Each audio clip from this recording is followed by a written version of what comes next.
watch this crocodile try and attack me purely for your entertainment, or what? Oh, that's what you paid for, right? Yeah. Must admit, a little bit nervous today. One, there's a giant friggin' croc right there. It's always gets you going. But the other thing is, this guy, he's a new croc. He's only done this show about, I don't know, 20, 25 times, something like that. He's a wild court fellow. He's very unpredictable.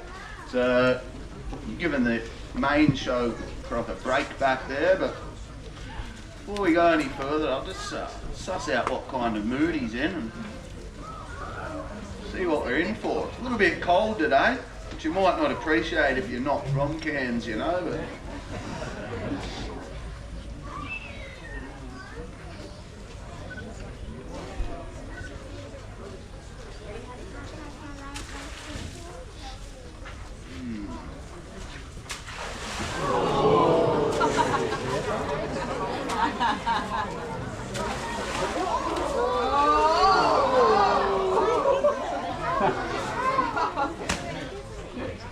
oh well. Thanks for coming. Kidding, we'll do a little bit more with him, guys. So welcome to the extra show, guys. My name's Eden. If you haven't met me already today, I'm one of the crocodile handlers, boat drivers, reptile keepers that work here at Hartleys. And I'm going to be working with this fella here for about the next 20 minutes or so, something like that. If you were at the 11 o'clock show, there might be a little bit of overlap. This is an extra show we put on mainly for those guys who were on 11 o'clock boats and didn't get to see the 11 a.m. show. It seems we're packed, you know, we've got to accommodate that. So I've brought a couple of helpers with me today. I'll introduce them first. So over here sitting down is Brody. You might have seen him running around at the 11 if you were there. He's the head croc keeper. He's my primary guard, so if you see him jump up and start running in, you know something's gone wrong, which you'll generally pick up on pretty quickly in a crocodile show. You probably won't have to wait to see him. And then over the other side is the head of our bird and mammal crew, Holly, also does a lot with the crocs, guys. Now the croc I'm working with today, one of my favourites. He's like I said, he's wild caught. This fella's from Cairns Bridge, Barron River, down on your way to Cairns there. And the reason he was removed is he'd been illegally fed. Now this can cause issues, obviously. It gives them a positive experience with humans. So if you get fed by fishermen, then it only takes a few times, then when they see fishermen, you mean food. It makes them more dangerous than what they already are. So unfortunately, we do have to remove them in this case. But a fatality is pretty imminent, you know. It's not a matter of if, it's a matter of when, once they start doing this kind of stuff. Because people can't be trusted, that's the main thing, and they're not following some of them rules out there, that's all it takes. So we gave him what I think is a pretty cool crocodile name. So because he's from the Cairns Bridge, and because of his attitude, which is 0 to 100, unpredictable, we called him Kamikaze, right? Which I love. Great name. Now he is a male. He is an estuarine crocodile or a saltwater crocodile. He's only about 3.6 metres, which is not big when you're talking saltwater crocs. The males, they're going to average 4.5 to 5 metres. The big fellas, they'll get to 6 metres. So extremely big animals. They're the largest living reptile on Earth. Now with the management, people do get a little funny about us bringing them in from the wild and keeping them. And a lot of people say to me, why don't you relocate them? Why wouldn't you get them and maybe take them up north into the Cape or something where there's not many people and let them go? There is a reason. We did try, guys, it doesn't work. So they've done a couple of studies. One was with a croc that they got north of Townsville. They put it on a trailer, drove it a few hours south of Townsville, let it go, put a tracker on it, see what it would do. And it proceeded to just swim straight back up the coastline. Right, a couple of laps of Magnetic Island on the way, scaring tourists and beachgoers, and cruise back to where they got it from. So they went, right, let's up the ante. Right, so they got one on eastern side of Cape York. They flew it by helicopter over to the western side, over near Weeper there, right? Let it go, same thing. Put a tracker on it to see what it would do. And it proceeded to swim straight out of the river system they put it in. North, against ocean currents, which is not typical crocodile behaviour. They're very energy conservant and they like to sit on currents and float on them and use them to their advantage. Not this guy, straight against ocean currents. Transverse the tip of Queensland, up around Cape York, straight back down the east coast. And he was captured a few weeks later within 50 metres of the original capture location, right?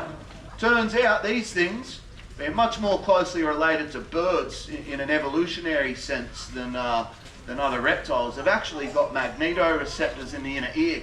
This allows them to use the magnetic field of the earth to navigate, right? It then becomes political. If you're the guy in charge of managing the species, and you go, oh, just take it up north, mate, dump it up there, she'll be right, you know. 3 weeks later, it's back, kills a kid, all the fingers pointed at you, blood's on your hands, you knew about this, you didn't do anything. This is also negative for the crocs, because the more negative crocodile-human interactions that occur, the more fear amongst people that aren't educated on them and don't know a lot about them, and the people that want them cold or wiped out will start to get backing, guys. So being proactive in their management is beneficial, not only for humans, but also for the crocs. And before I go any further, I'm going to give him a bit of food. I'm going to come out and have something to eat.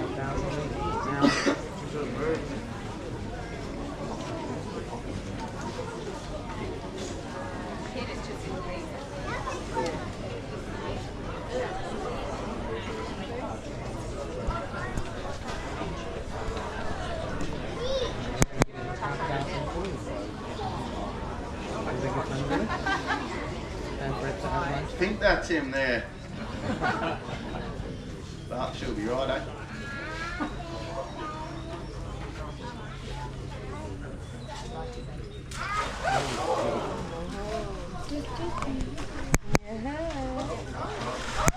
Must be food. It's going to be no good. You chuck us out on Chucky there, righto mate, righto. Hang on, I might be able to get this here, bros.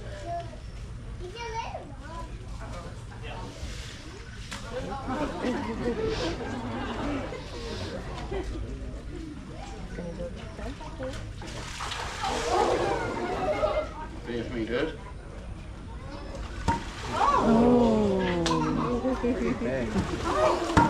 Once. Give him a clap. It's always a show for us.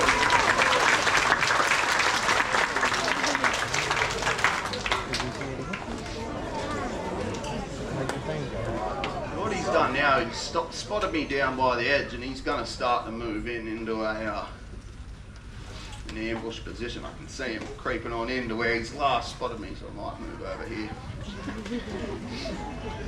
Yeah, so the other factors of that management, guys, the other factors and the other things we do is we erect signs.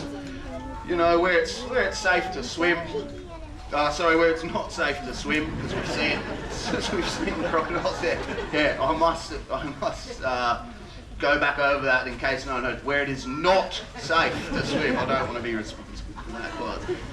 Yeah, we erect these signs and we manage the species. It makes it safer, guys. Now, with the crocodiles, it's beneficial too, because their life's not in vain. They come here to a place like ours, a facility like ours, and they'll be used as either breeders, right, in farming, or they'll be used as show crocodiles, where we can teach people about them and educate people on what they're capable of. And until you see it firsthand, it's hard to have an appreciation of what these creatures are capable of. Now, the other thing I get a lot is, aren't they lonely, right? I get people asking me about the other crocodiles around the park that are alone, or is this guy alone? And they're not lonely, guys. Right? The ones that are housed alone is because they're hyper aggressive. Now, crocodiles, it's beneficial, especially as a male, to be aggressive, because if you're not, you don't survive. If you want to breed, pass your genetics on, you've got to fight your way to the top. It's a hard slog, which is beneficial because it means only the strongest genetics get passed forward. Sometimes in captivity, that hyper-aggression just means you can't be housed with others. Some of the boys around the park, like Gregory, killed his girlfriend Ada, you know. Spartacus, Sultan, they can't be housed with others. They're not lonely. Their brain structure is not like ours. They don't need cuddles at night time. They don't need affection or to be reassured about, you know, who they are or anything like that, guys. Not like us. Very, very different. So the ones that are alone are for a reason. The trouble is, in the wild, you can assert dominance, right?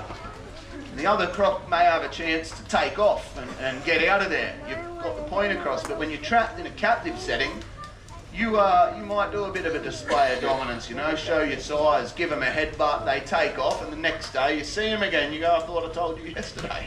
You're not welcome here, you know, and that can end badly. So we do try and minimise some of that, and that's why these crocs are housed alone like they are, guys. Now, what he's doing, and I'll run through it briefly. Brody's going to go through it in a lot more detail this afternoon show. He'll even get him death rolling and head shaking and show you really what they are capable of, guys. But I'll just run through briefly for anyone that's not going to be at that show some of the things that make these guys dangerous. So they've evolved millions and millions of years. They've been filling a niche that is described by scientists as a semi-aquatic ambush predator targeting land-based prey at the land-water interface. So if you're out there for recreational activity, that's what you are. You are a land-based animal, you know, fishing. You're at the land-water interface, guys. So you are a target for these animals. And you've got to remember, these things have been around a very long time. In fact, they just got a fossil recently in Winton of a crocodile. Winton's in Queensland, if you're not aware, and inside of the stomach of this fossilised crocodile were the fossilised remains of a small dinosaur. Concrete proof that not only were they on the earth when they were here, but they were eating dinosaurs. Right? So that's how long they've been doing this. And they'll typically sit, he might do it if I stay still, you know, it'll start with them, you might have seen it out on the lagoon out there or around the park. They sit with just their eyes, ears and nose above the water. We call it the minimum exposure posture, and they're just scoping. That's what they're good at. Very, very good at